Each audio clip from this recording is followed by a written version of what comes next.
All right, welcome back to the channel.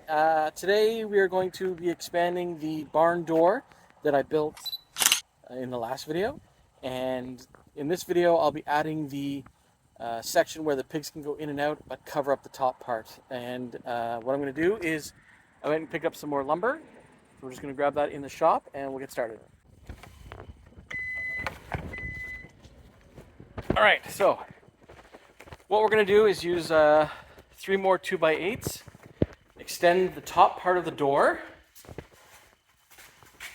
and then where I have the 2 top supports, I'm going to add these giant hinges so that the whole piece can open on the hinges. And then I will, at the bottom, I think I'm going to try to put plastic over it this year again. In the previous years, the pigs have chewed it off, but might as well give them a fighting chance to have a bit of like a plasticky mat or strips that can keep out some of the wind and the snow in the wintertime. So then they can go in and out freely, but still have some more protection from some of the wind that captures and goes around. But so I've measured it. I'm going to use 3 more boards to give us the width that we need so that the pigs can go in and out. And they're going to be 52 inches from the top to where they cut off. And then I'll put the hinges and the supports with the 2x4s that I got, and screw that in with the hinges, and then we'll play around. I also got another one of those shoes at the bottom, but I've misplaced it, so I don't know where that went. I'll have to find that. It's probably in the car somewhere. Yep, there it is. So that will go at the top so that it captures the door. And then I still have to work at a latch, but we're going to work on that at some point. And for this one, I think we're going to use the compound sliding miter saw as opposed to my hand saw. It has a new blade, it'll cut nicer, and it'll make a straighter cut.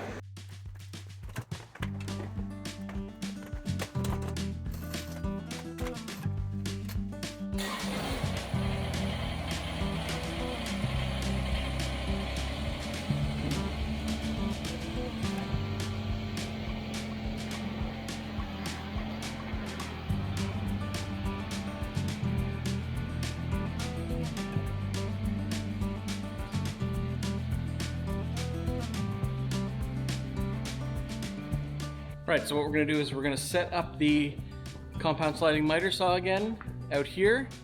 We'll cut our 2x4s that we needed for the supports, and then I'll screw everything together. So before we can start with actually mounting up the door sizes, I have to measure some distances between the supports and stuff, so we'll just do that quickly now. I just came down and fed the animals. They'll be nice and quiet. We've had couple days of really intense rain, so everything is wet. So I'm wearing the boots again, big sexy boots.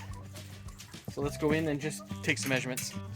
There they are there, nicely eating. And the measurements we have to take are from the top of the wood to the top of the first support, and then from that support down to this support, because this is where the hinge is going to be, here and here. And the way I like to do some measurements is, I think that I could have made that an easier number to remember, but it's 5 5/8. And then, what is that? 36 1/8? Sure. You can see this chain that I put here? And that was because the pigs were pushing the door all the way open, and I didn't want that happening, so the chain just limited the space. So I just drilled a quick bracket on that wall there, and that held the gate.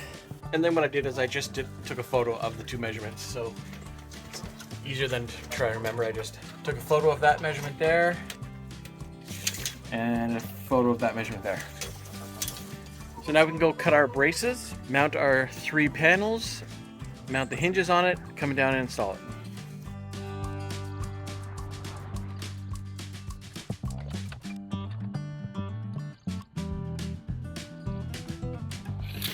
$21.5.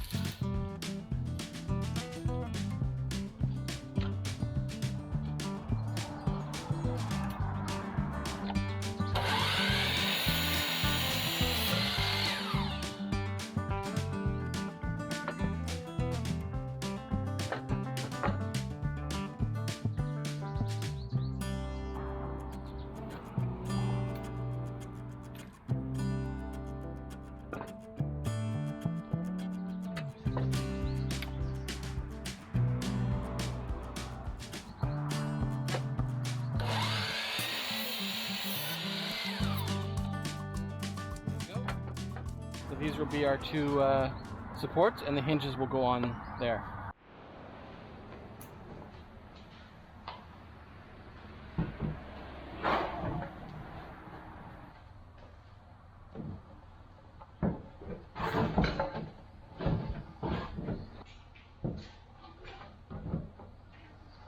Alright, so what I've done, I've laid out the boards. My uncut ends are at the bottom because that's going to be where the pigs and stuff will go in and out, and then at least it's protected. The cut ends are at the top where it'll be protected by the overhang of the barn. Make sure my bottoms are flush. This will go at the top, and that one will go probably about there. The hinge will go here, the hinge will go here. Got my straight edge square and caulking gun. I'll just measure now. So this is 5 5/8.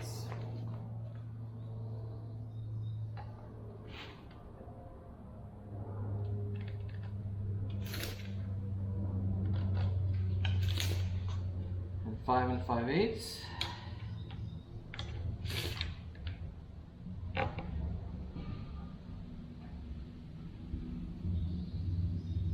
Just like that.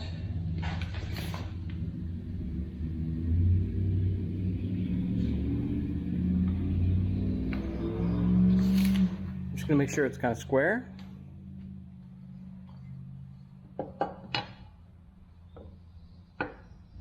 And I've left a bit of a gap here. Can you see that? So that the hinge, which I'll go get now, has a bit of a gap. So it's not interfering when the door has to close or open.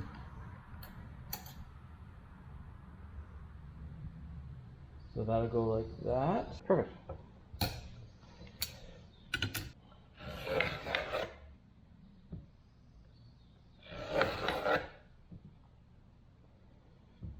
There's my marks. I'll get the caulking.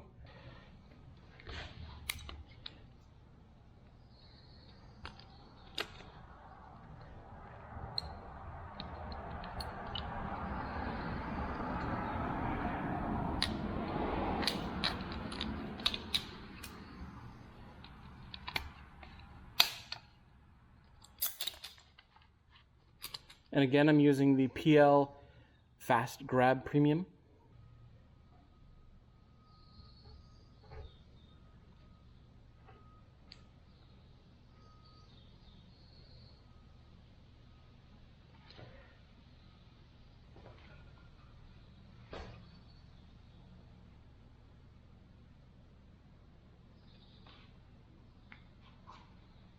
Measure once more.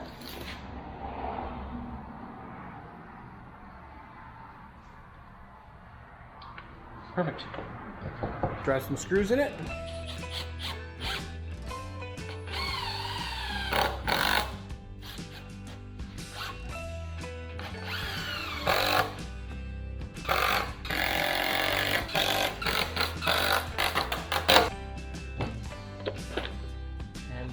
Board's a bit cupping, so I'm going to put a strap across the bottom.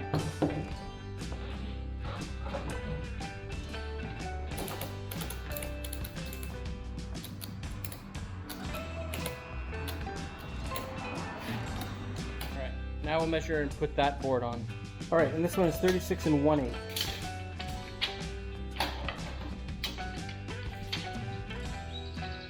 36 1/8 is here. Okay, that's confirmed, so let's put some glue on that.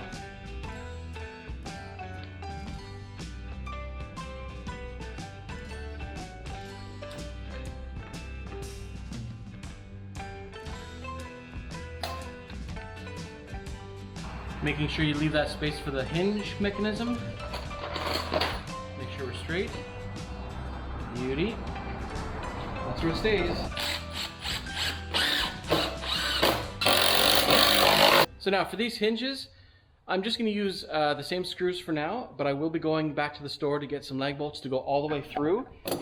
This to come out the backside. But my biggest fear with these right now is I can't have anything protruding on the backside of the door because it needs to slide and there's not very much tolerances there. So I wanted the nut to be on this side, but if I have two nuts, then there might not be enough gap. So I might put one of the pan heads on this side and one of the nuts on this side, because the door won't be closed, sliding all the way open and closed. It will be opened, so I can have the nuts on the inside of that part. So I'll explain that when we get down there. So the easiest way for me to make sure that these are on straight is I'm going to overhang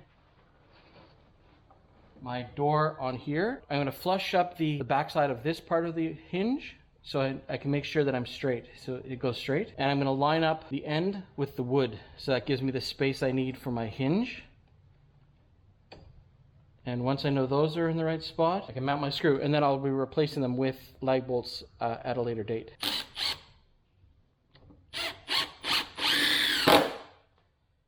Because those are not strong enough. It's just to help me guide them in place.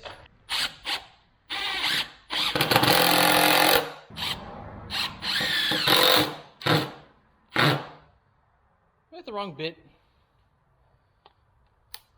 Been using the green bit, it's actually the red bit.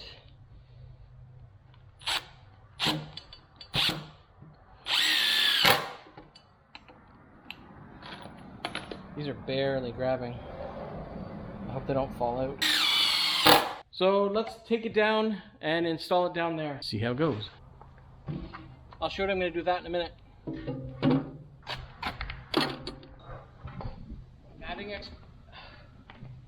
I'm adding extra weight to that big door.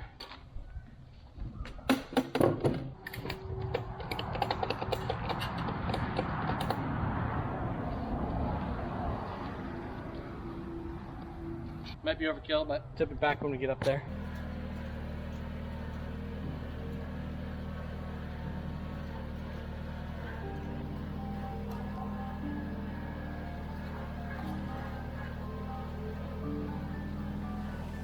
Oh, look what they've done.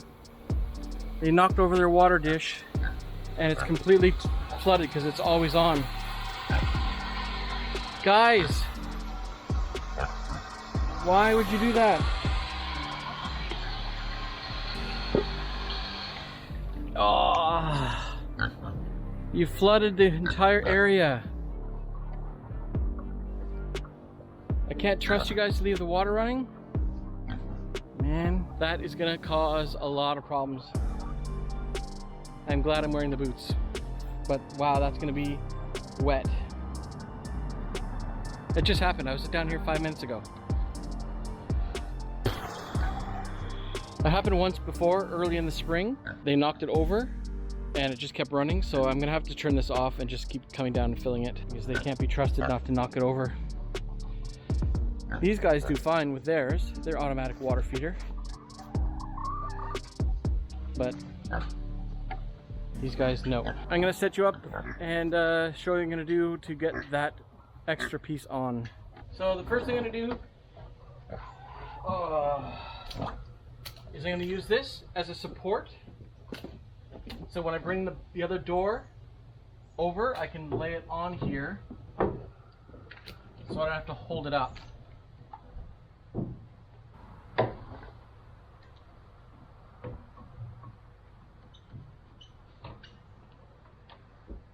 And then I'll just put some temporary screws to hold it. I'm also going to remove my chain so that I can open this door more.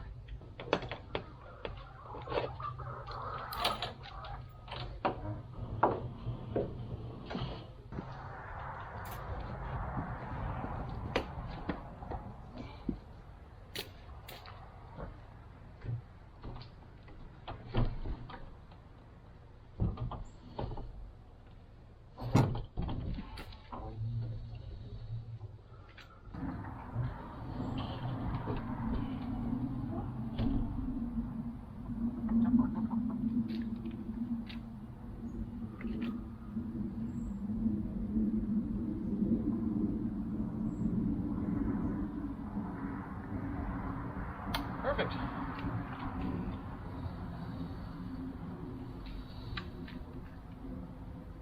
Alright, so that's how the door is going to look. The 3 extra panels with the hinge perfectly lined up. The extra panel with the hinge perfectly lined up. I'll remove that sacrificial board in a second, and that will give this much entrance space for the pigs, and then when I'll close it, I'll be able to open this and close it fully. So let me just screw these in temporarily, then I'll go get some lag bolts and do that properly, but we'll just see how it works.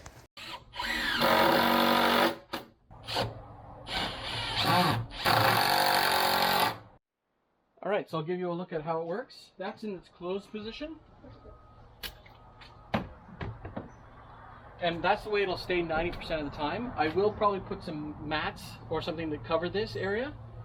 But then when you want to open it, and remember there's going to be one of those shoes down here or up here with a latch. You'll disconnect that, slide it open a bit. I also put a latch on this side, like a normal gate latch, I think. And that will allow you to open up the full size of the barn.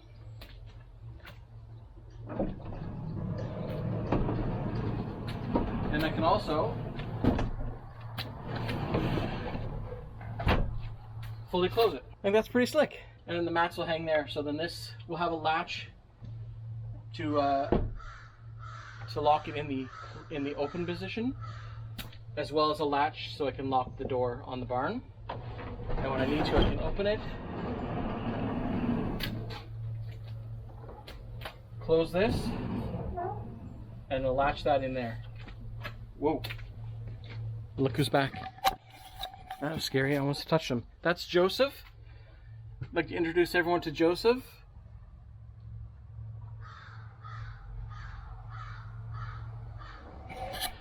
If you haven't met Joseph yet, Joseph has a YouTube channel called Garden Tractor Boy in the UK, and he posts about little restoring tractors. Very good channel, awesome person, and he hates spiders.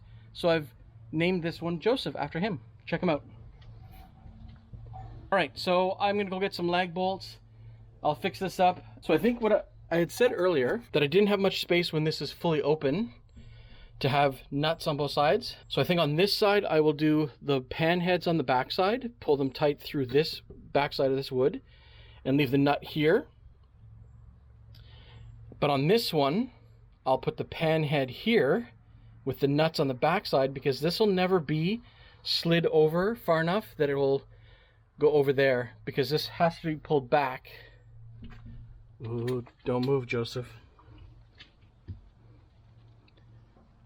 Come on.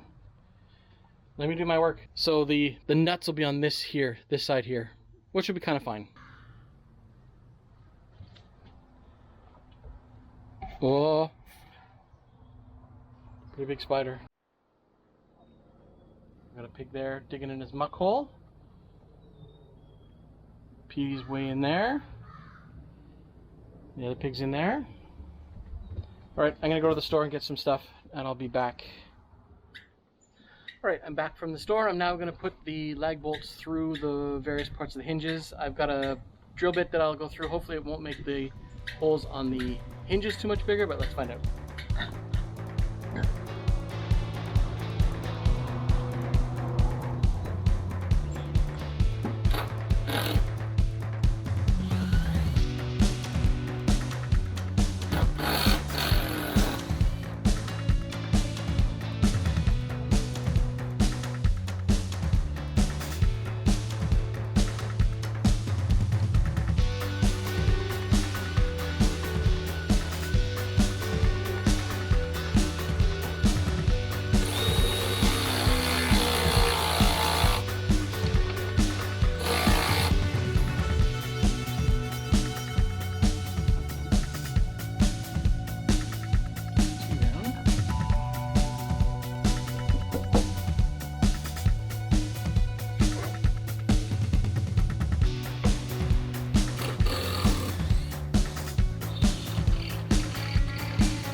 I think I'm only going to do 3, because this one's really close to the edge of the wood.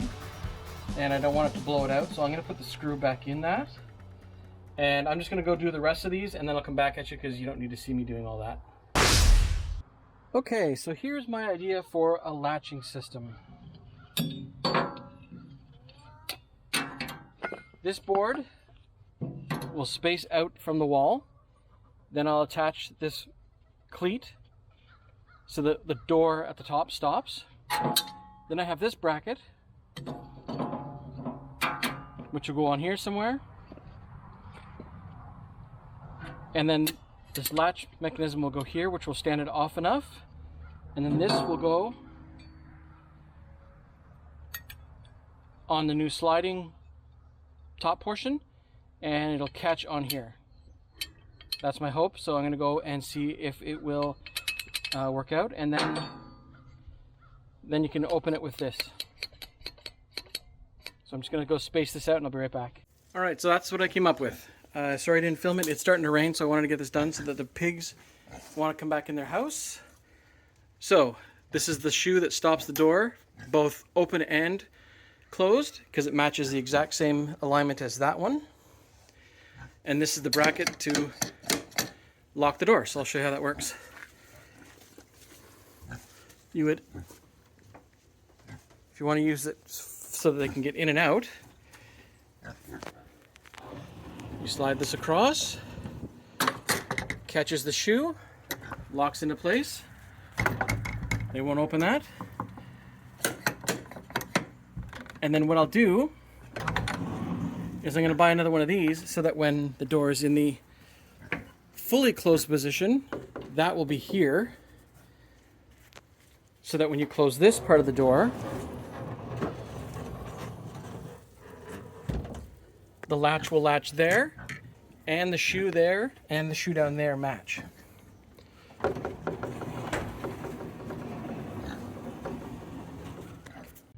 Pretty much, I think that's where we're going to leave this video, and we're just going to wipe off the boots.